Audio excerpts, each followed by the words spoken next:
Okay. So Senecan tragedy அப்படின்னா it will be full of bloodshed.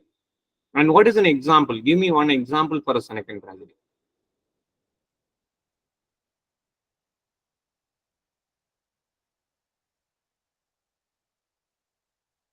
The Duchess of Malfi, சொல்லலாமா? Duchess of Malfi. Yeah, Duchess of Malfi by John Webster. அதுல ஒரு இம்பார்ட்டன்டான ஒரு one word. John வெப்ஸ்டரோட duchess of மால்ஃபில ஒரு character வந்து ஜெயில இருந்து வெளில வந்திருப்பாரு. சரிங்களா? சோ ஒரு கேரக்டர் எங்க இருந்து வந்திருப்பாரு? ஜெயில இருந்து வந்திருப்பாருன்னு நினைக்கிறேன். எத்தனை வருஷம் அவர் ஜெயில இருந்திருப்பாரு? 7 years sir. டச்சஸ் ஆஃப் மால்ஃபில அந்த பொசாலான்ற கேரக்டர் 7 வருஷம் ஜெயில இருந்திருப்பாரு. அண்ட் சார்ல்ஸ் டிக்கன்ஸோடைய பிலிப் பிரிப் அப்படின்னு ஒரு கேரக்டர், சரியா? பிப்புன்னு நம்ம சொல்றோம்ல, எந்த ஒர்க்கு? Great expectations. அந்த நாவல்ல அது வந்து பில்டன்ஸ் ரோமன் சொல்றோம். பில்டன்ஸ் ரோமன், BILDUNGSROMAN. பில்டன்ஸ் ரோமன் அப்படின்றது ஒரு குழந்தையா அந்த கதை ஆரம்பிக்கும். கதை முடியும் போது அந்த குழந்தைக்கு வந்து 21 வயசாகி இல்ல 24 வயசாகி மேரேஜ் ஸ்டேஜுக்கு அவங்க. நீங்க அந்த பிப் கிரேட் எக்ஸ்பெக்டேஷன் கதையை பாத்தீங்கன்னா அது எப்ப ஸ்டார்ட்? அது ஏஜ் என்ன? 7 years. 7 years. சரிங்களா? இதே மாதிரி டாம் ஜோன்ஸ் யாரோட ஒர்க்? Henry Fielding. ஹென்ரி ஃபீல்டிங்கோட டாம் ஜோன்ஸ். அவரு பிறந்திருப்பாரு, அந்த குழந்தை பிறந்திருக்கும், டாம்ன்ற குழந்தை. அண்ட் குழந்தைய வந்து தூக்கி போட்டு எங்கேயோ போயிருவாங்க. அது யார் குழந்தைனே தெரியாது. சரிங்களா? யாரு அந்த குழந்தைய வளர்ப்பா? ஒரு மேன் வந்து யாருப்பா? ஸ்கொயர் ஆல்வர்தி அப்படின்ற அந்த மேன் தான் பொறுப்பேற்றுப்பாரு. அண்ட் ஆக்சுவலா அந்த குழந்தை யாரு அவருக்கு? கிளைமேக்ஸ்ல தான் உங்களுக்கு தெரிய வரும்.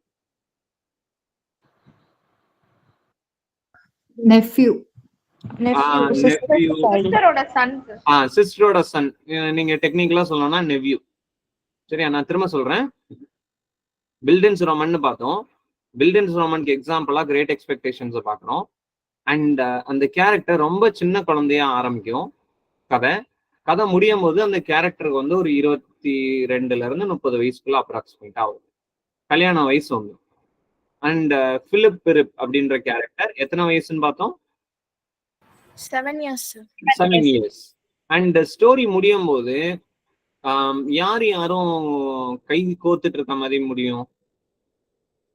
Estella and Philip. Estella and பிப் ரெண்டு பேரும், பிப் பிலிப் பிரிப் ரெண்டு ஒண்ணுதான். இவங்க ரெண்டு பேருக்கும் கல்யாணம் முடியற மாதிரி, அது ரெண்டு பேரும் ஒன்னா நிக்கிற மாதிரி அந்த கதை முடியும். சரியா? இப்ப அடுத்த क्वेश्चन கேக்குறேன். இது ஒரிஜினல் எண்டிங்கா? இல்ல sir, it has two endings. எனக்கு தெரிஞ்சு இது எனக்கு என்னோட வேக் மெமரியில இருக்கு. காதலர் தினம்னு ஒரு படம் தமிழ்ல எடுத்துக்கிட்டோம்னா ஒரிஜினலா வந்து அது வந்து பாசிட்டிவா முடிஞ்ச மாதிரி எனக்கு தோணுது. அந்த படம் பாத்தீங்கன்னா தெரியும். அவர் ஒரு லெட்டர் எழுதுவாரு. அந்த பொண்ணு அந்த அந்த பொண்ணுக்கு வேற யாரு கூடயோ கல்யாணம் ஆக போறதா இருக்கும். அது கொஞ்சம் டிராஜடியா முடிகிற மாதிரி ஃபர்ஸ்ட் எண்டிங் இருக்குமோ அப்படின்னு எனக்கு தோணுது. சரியா? ஆமாவா இல்ல நான் தப்பா சொல்றேன்?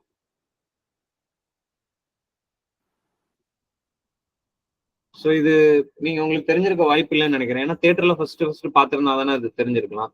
பட் எனக்கு ஷுவரா தெரியல. Wake memory. அதே மாதிரி இன்னொன்னு வேக் மெமரியில என்ன சொல்லுதுன்னா, இந்த படம் பாலா எடுத்த ஒரு மூவி. அது என்ன படம்? சூர்யா நடிச்சிருப்பாரு. சரியா? நந்தாவா?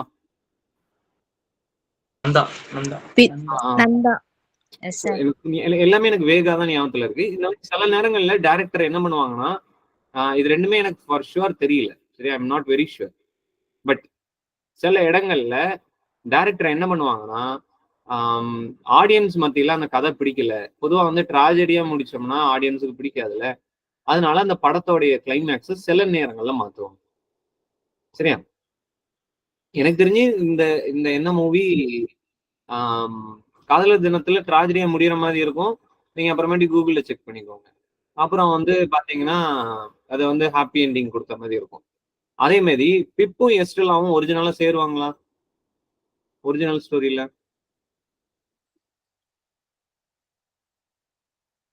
எஸ் ஆர் நோவா? I mean the line. Hello. Yes, sir. ஒரிஜினலா சேர மாட்டாங்க. பட் யாரு சஜஸ்ட் பண்ணியிருப்பான் இப்படி ஹாப்பி என்டிங் நீ கொடுக்கலாம் அப்படின்னு ஒருத்தர் சஜஸ்ட் பண்ணியிருப்பாங்க. யாரு அவரு? Wilkie Collins. Wilkie Collins. Wilkie Collins. சரிங்களா? ஸோ இதை வந்து பில்டன்ஸ் ரோமன் நம்ம பார்க்கலாம். அண்ட் அதே மாதிரி டாம் ஜோன்ஸும் ஒரு பில்டன்ஸ் ரோமன். அண்ட் இதை வந்து ஒரு பிகாரஸ் நாவல் தான் சொல்றோம். பிகாரஸ் நாவல்னா என்ன? Protagonist is a rogue Of adventures. பிகாரஸ் நாவல்னா அந்த பிக்காரின்னு சொல்றோம்ல, தமிழ்ல வந்து சாதாரணமா பிக்காரியா, ஒரு பிக்காரி பையன் அப்படின்னு சொல்லுவாங்கல்ல. அப்போ வந்து அவன் ஒரு சம்படி ஒரு ரோம்ஸ் பெரிய இன்டென்ஷன்ஸ் இல்லாம அப்படியே அங்க சுத்திக்கிட்டே இருப்பான்ல, ஒரு ரோட் சைட்ல அப்படியே சுத்திக்கிட்டே உலகம் சுத்திக்கிட்டே இருக்கக்கூடிய ஒரு கேரக்டரை பத்தியான ஒரு கதை. அததான் பிக்காரஸ்ன்னு சொல்றோம். சரியா? ஸோ பிக்காரஸ்னா அந்த கேரக்டருக்கு பெரிய நோபல் இன்டென்ஷன் இருக்காது, அவர் மனம் போன போக்குல அப்படியே போய்கிட்டே இருப்பார். அண்ட் அப்படிப்பட்ட ஒரு கேரக்டர் தான் டாம். அண்ட் இந்த நாவலுக்கு பயங்கரமான எதிர்ப்பு இருந்தது. ரொம்ப பெர்ஃபெக்டான ஒரு ஹீரோன்னு நம்ம டாம சொல்ல முடியாது. பட் கிளைமேக்ஸ்ல பாத்தீங்கன்னா டாமுக்கும் யாருக்கும் கல்யாணம் முடியும்?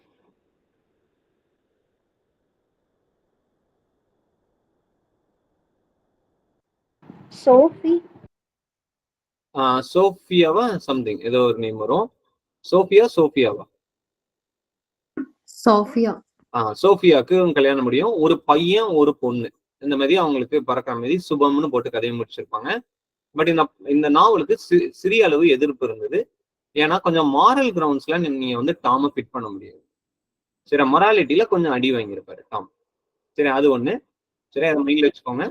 அண்ட் டாமோடைய அங்கிள் யாரு?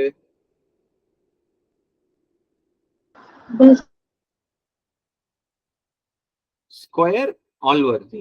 சரிங்களா? Right, okay. ஸோ நம்ம ஆரம்பிச்ச இடம் என்ன? செனக்கன் ராஜி. சரிங்களா? And full of bloodshed இருக்கும்னு பார்த்தோம். அண்ட் ஃபார்ஸ் அண்ட் மெலோட்ராமான்னு ரெண்டு ஜானர் சொல்லுவோம். ஃபார்ஸ்னா என்ன, மெலோட்ராமானா என்ன?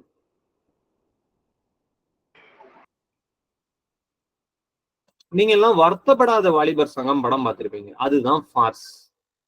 an out காமெடி. லிட்ரேச்சர்ல எக்ஸாம்பிள் சொல்லணும்னா she stoops to conquer by Oliver Goldsmith. சரியா? ஆலிவர் கோல்ட்ஸ்மித்தை பார்த்து ஒருத்தர் இந்த லைனை சொல்லியிருப்பார். என்ன லைன் சொல்லியிருப்பாருன்னா,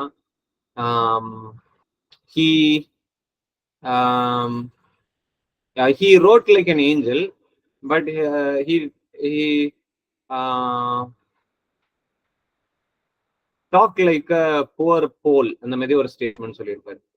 சரி, எக்ஸாக்ட் கொட்டேஷன் நீங்க தேடிக்கோங்க. இந்த மாதிரி ஸ்டேட்மெண்ட் சொன்னது யாரு?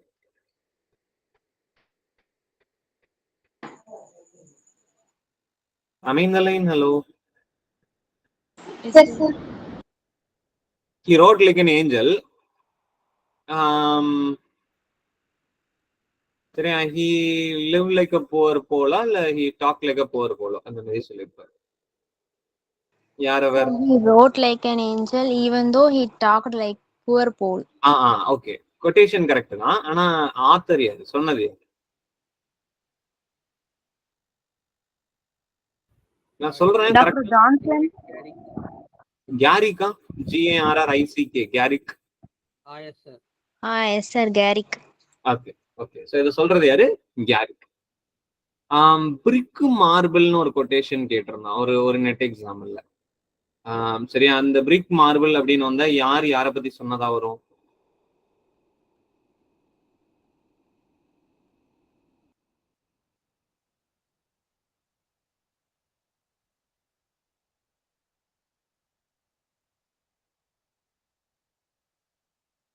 அண்ட் இன்னொன்னு ஆலிவர் கோல்ட்ஸ்மித் பத்தி சொல்லணும்னா, அவர் வந்து ஒரு முக்கியமான quotation, laws grind the poor.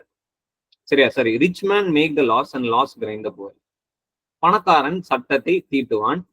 எதற்காக தீட்டுகிறான்? ஏழைகளை அரைப்பதற்காக. கிரைண்ட் த புவர் அப்படின்னு சொல்லி இருப்பாரு. இது ஒரு நீங்க மார்க்சிஸ்ட் அனாலிசிஸ்குள்ள கொண்டாடலாம். மார்க்சிசம் தெரியும். சரியா? பணக்காரன் ஏழை, ஒர்க்கிங் கிளாஸ் கேபிட்டலிஸ்ட், அந்த பெர்ஸ்பெக்டிவ்ல இந்த லைனை நீங்க வந்து கொண்டு வரணும். சரியா?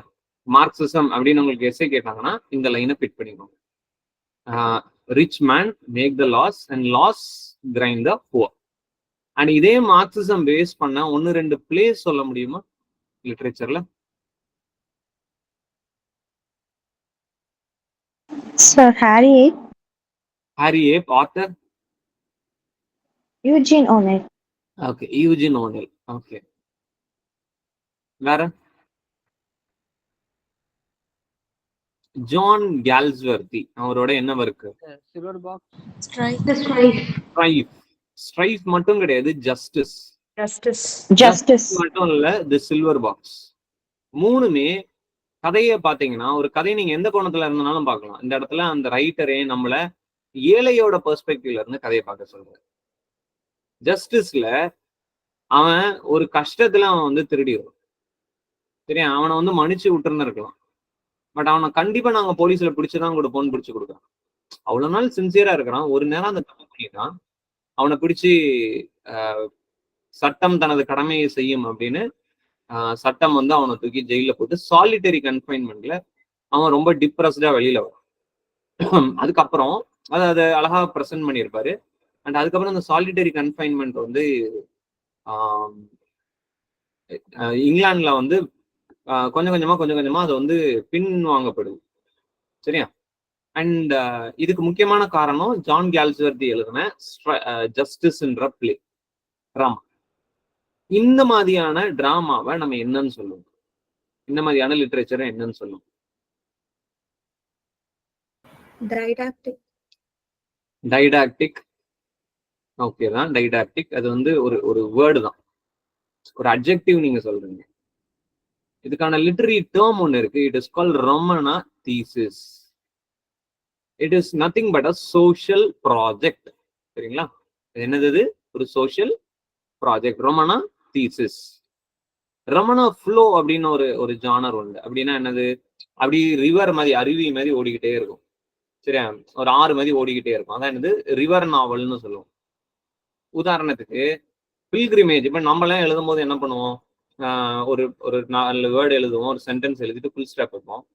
ஒரு காம்ப்ளெக்ஸ் சென்டென்ஸ் எழுதும் போது கமா போட்டு ஃபர்ஸ்ட் ஹாஃபுக்கு அப்புறம் கமா போட்டு செகண்ட் சென்டென்ஸ் வரும், அப்புறம் ஒரு ஃபுல் ஸ்டாப் வைப்போம். சரியா, this is clear from the following lines அப்படின்னு போட்டு ஒரு கோலன் வச்சு கீழே கொண்டு வருவோம். ஆனா பில்கிரிமேஜ் எழுதின டாரத்தி ரிச்சர்ட்சன் என்ன பண்றாங்க தெரியுமா? ஒரு கமா, ஒரு ஃபுல் ஸ்டாப் கிடையாது. Even the novel does not end with the period. பீரியட்னா ஃபுல் ஸ்டாப். சரியா, கடைசியில என்ன இருக்காது? ஒரு பீரியட் கூட இருக்காது. ஸோ இதுதான் என்னது? டாரத்தி ரிச்சர்ட்சன் எழுதின பில்கிரிமேஜ். அதுல எத்தனை நாவல் இருக்கும்? 13 semi autobiographical books. Okay, 13 or 30? 13. 13 semi autobiographical works. And she is very much famous for a technique. What is that? Stream of consciousness. Stream of consciousness. Interior monologue. Stream of consciousness ன்னு அதுக்கு அவங்க பேர் ஒத்துக்க மாட்டாங்க. அது ஒருவேளை technique அதுவா கூட இருக்கலாம். ஆனா அவங்க அதுக்கு அக்செப்ட் பண்ண டேர்ம் என்ன? அவங்க அதுக்கு ஒத்துக்கிட்ட டேர்ம் என்னன்னு பாத்தீங்கன்னா இன்டீரியர் மோனோலாக். சரியா, இன்டீரியர் மோனோலாக். இன்டீரியர் மோனோலாக் அப்படின்றது ஸ்ட்ரீம் ஆஃப் கான்சியஸ்னஸ்க்கு இன்னொரு பேரு. Dorothy Richardson is famous for that. ஒரு டைம் செட் எக்ஸாம்ல கேட்டாங்க, 2011 செட்ல இது ஒரு question. Who is famous for the term interior monologue? Answer Dorothy Richardson. Stream of consciousness கேட்டா William Jones. Virginia. William Jones. Okay, William James. Okay, William James அப்பா. Yes, sir. Okay. Hendrik James ஓட brother தானே? Yes, sir. Okay, Hendrik James ஓட brother William James தான். எதுக்கு familiar? எதுக்கு ரொம்ப famous? Stream of consciousness. சரி, அடுத்தது நம்ம என்ன பார்த்துட்டு இருந்தோம்? இன்டீரியர் மோனோலாக், பில்கிரிமேஜ், ஜஸ்டிஸ் பார்த்துட்டு இருந்தோம்னு நினைக்கிறேன். ஜஸ்டிஸ்ல பாத்தீங்கன்னா, சரியா, நம்ம அங்கதான் இருந்து டைவர்ட் ஆனோம். ரொமனா தீசிஸ், சோஷியல் ப்ராஜெக்ட்னு பார்த்தோம். ஜஸ்டிஸ்ல பாத்தீங்கன்னா கடைசியில அந்த ஃபால்டர்ன்ற ஹீரோ, தி ப்ரோட்டகனிஸ்ட் ஃபால்டர், சரி, மறுபடியும் அவனுடைய கேர்ள் ஃப்ரெண்டு கூட வாழணும்னு வரும். அந்த கேர்ள் ஃப்ரெண்டுக்காக தான் திருடி இருப்பான். சரி, அந்த கேர்ள் ஃப்ரெண்டுக்கு ஆல்ரெடி மேரேஜ் ஆயிருக்கும். இருந்தாலும் அந்த கேர்ள் ஃப்ரெண்டுக்கும் அவ பேர் என்ன, honey ரூத்தா, Ruth ஹனிவெல்லா something.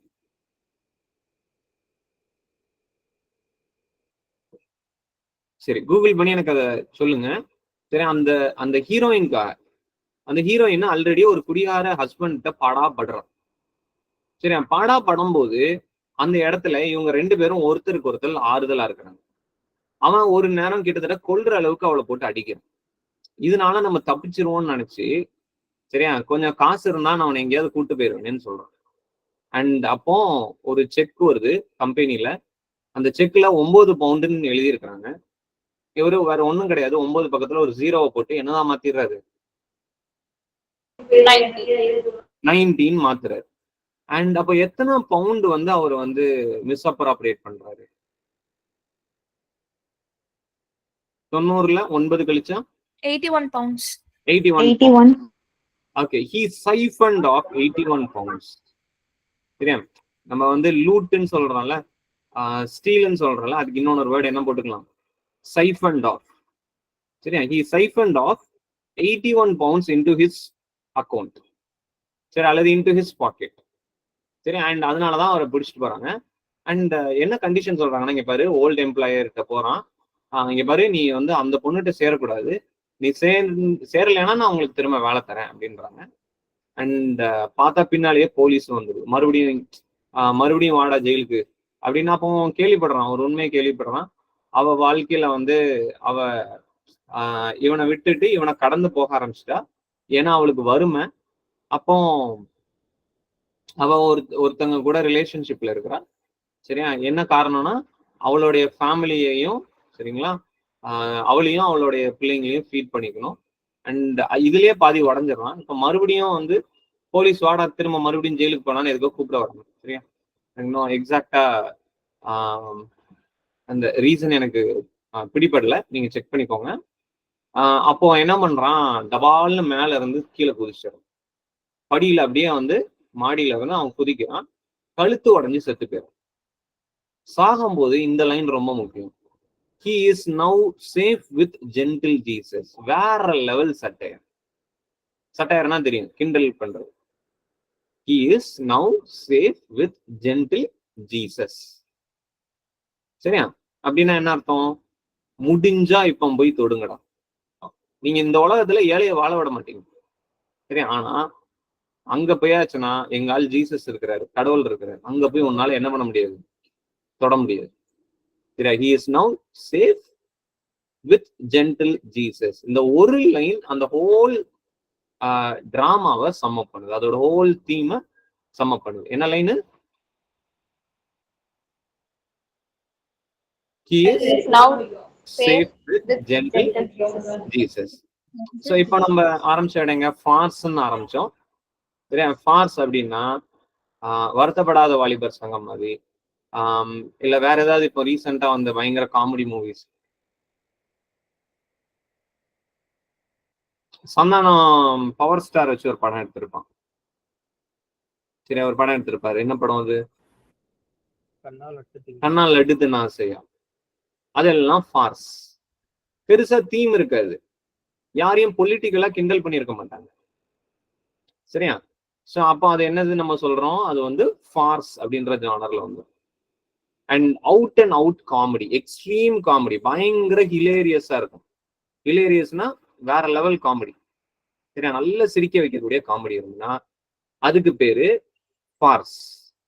She stoops to conquer சிந்திக்கலாம் வைக்காது, உங்களை நல்லா சிரிக்க வைக்கும். அண்ட் அதோட சப்டைட்டில் என்ன,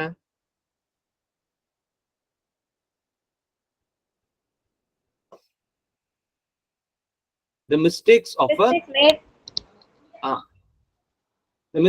a night நினைக்கிறேன். அதான் அதோட சப்டைட்டில். அண்ட் அடுத்து பாத்தீங்கன்னா இன்னொரு ஜானர் இருக்கு ஃபார்ஸ்லயே, சிந்திக்க வைக்கக்கூடிய காமெடியா நம்ம என்னன்னு சொல்லுவோம்,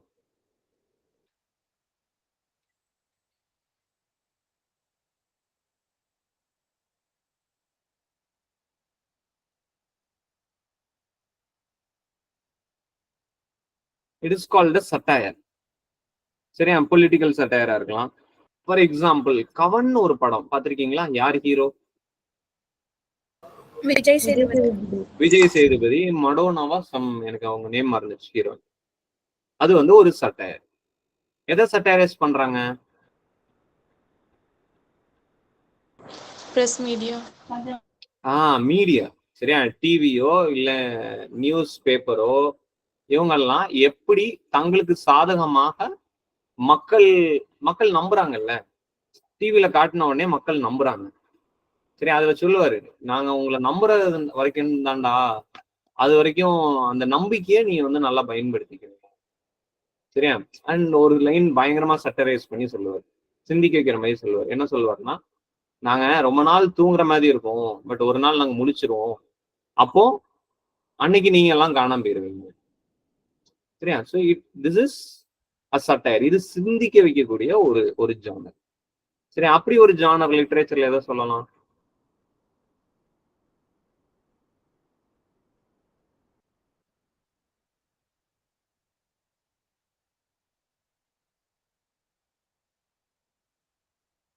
பேராண்மை. தமிழ் படம் எடுத்தீங்கன்னா பேராண்மைன்னு ஒரு படம். லாஸ்ட் சீன் பாத்தீங்கன்னா பயங்கரமா சட்டரைஸ் பண்ணியிருப்பாரு. அவர் ஒரு ட்ரைபல் கிளானை சேர்ந்த ஒரு ஆள். கிரெடிட்டை யார் எடுத்துக்கிறா படத்தோட முடிவுல? இந்த படத்தோட ஹைலைட்டே அதுதான். Police inspector. அந்த ஒருத்தர் இருப்பாரு. அவர் ஏதோ எனக்கு பேர் மறந்துருச்சு, ஏதோ ராமனா ஏதோ பேர் முடியும் அந்த கேரக்டர் நேம். அவரு credit எடுத்துப்பாரு.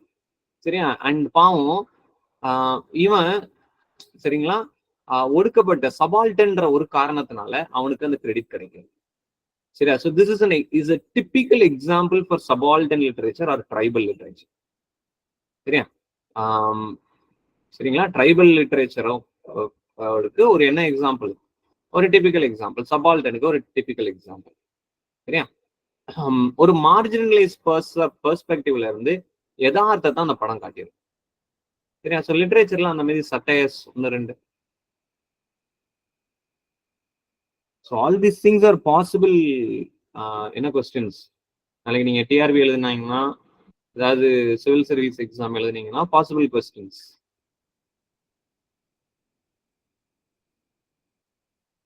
Right, short note on சட்டையர்னு கேட்பாங்க. டெஃபினேஷன் எழுதிடுவீங்க, பிரச்சனை இல்லை. எக்ஸாம்பிள் என்ன எழுதுவீங்க? சட்டையர்ல அலிகாரிக்கலா இருக்கும், அலிகரி யூஸ் பண்ணுவாங்க. What is an allegory? Symbolic representation. நேரடியா சொல்லிட்டீங்கன்னு வச்சுக்கோங்களேன், சண்டைக்கு வந்துருவாங்க. சரியா, கேஸ் போட்டுறக்கூடாது, நேரடியா கிண்டல் பண்ணிட முடியாது. சரியா, எனக்கு ஒரு லீடரை பிடிக்கலன்னு வைங்க, அந்த லீடரை நான் இன்டைரக்டா சொல்லுவேன். சரியா, அப்போ என்ன பண்ணுவாங்க, அவரு நினைச்சாலும் என் மேல என்ன பண்ண முடியாது, கேஸ் போட முடியாது. ஒரு ரைட்டரை நம்ம என்ன பண்ணிக்கலாம், ஏங்க இது நான் இமேஜினேஷன்ல சொன்னேன், பட் அதுக்கான எல்லா க்ளூவும் நம்ம அதுல வச்சிருவோம். சரியா, என்னெல்லாம் முடியுமோ எல்லா க்ளூவும் வச்சிருவோம். ஆனா அந்த நபரோட நேமை மட்டும் யூஸ் பண்ண மாட்டோம். That is called an allegorical representation. சரியா, அவரோட செயல்பாடை நம்ம அதுல காட்டிடுவோம். அவருடைய பேரை லேசா மாத்தி வச்சிருப்போம். இல்ல அவருடைய என்ன சொல்ல டெசிக்னேஷன் எல்லாமே எங்கேயோ ஒரு இடத்துல லேசா உங்களுக்கு க்ளூ இருந்துகிட்டே இருக்கும். So that is an allegory. Can you give me one example by George Orwell? Animal form. சரியா, ஸோ தெரியறது முக்கியம் இல்ல, அதை தைரியமா நீங்க எக்ஸ்பிரஸ் பண்ணணும். சரியா, and when you are writing a descriptive type answer, you can very well என்ன சொல்ல innovate. நீங்க you can very well give examples from real life incidents. சரிங்களா, ரியல் லைஃப் இன்சிடென்ட்ஸ்ல இருந்து நீங்க எக்ஸாம்பிள் கொடுக்கலாம். என்ன லாஸ்ட் என்ன பார்த்தோம் அலிகரிக்கு? நெப்போலியன் அப்படின்றவரு ஒரு ஃபிக்ஷனல் கேரக்டர். ஒரிஜினல் கேரக்டர் யாரு? Stalin. Joseph Stalin. So Napoleon is a surrogate for Joseph Stalin. சரியா, ரஷ்யன் லீடர் ஜோசப் ஸ்டாலின். திரும்ப ரிப்பீட் பண்றேன், Napoleon is a surrogate for Joseph Stalin. சரியா, சரகேட்னா ஸ்டாண்ட்ஸ் ஃபார்னு அர்த்தம். சரி, G is the surrogate for dash எந்த ஒர்க்ல? நான் க்ளூ தரேன், கெரிபியன் ரைட்டர். ஜி அப்படின்னு ஒரு கேரக்டர் வந்துகிட்டே இருப்பாங்க, கடைசி வரைக்கும் அவங்க பேரு ஜி தான். Author George Lamming. அவங்க ஒரு West Indies writer. In the castle of my skin. In the castle of my skin அப்படின்ற வர்க்குல ஜார்ஜ் லாமிங் தான் ஆத்தர். அதுவும் பில்டன்ஸ் ரோமன் தான். பில்டன்ஸ் ரோமன் பார்த்தோம். என்னன்னு பார்த்தோம்? பில்டன்ஸ் ரோமன்னா குழந்தைய ஆரம்பிச்சு எப்படி முடியும் கதை? 20, 25, 30 கதை முடியும். சரியா? ஸோ அதுதான் பில்டன்ஸ் ரோமன். இதுவும் ஒரு பில்டன்ஸ் ரோமன் தான். இதுவும் ஒரு செமி ஆட்டோபயோகிராபிக்கல் நாவல் தான். தன்னுடைய சுய கதையை தான் அதில் எழுதியிருப்பாரு. சரியா? அண்ட் இந்த கேசல் ஆஃப் மை ஸ்கின்ல G is the surrogate for George Lamming. சரிங்களா? So I'll stop here and one second.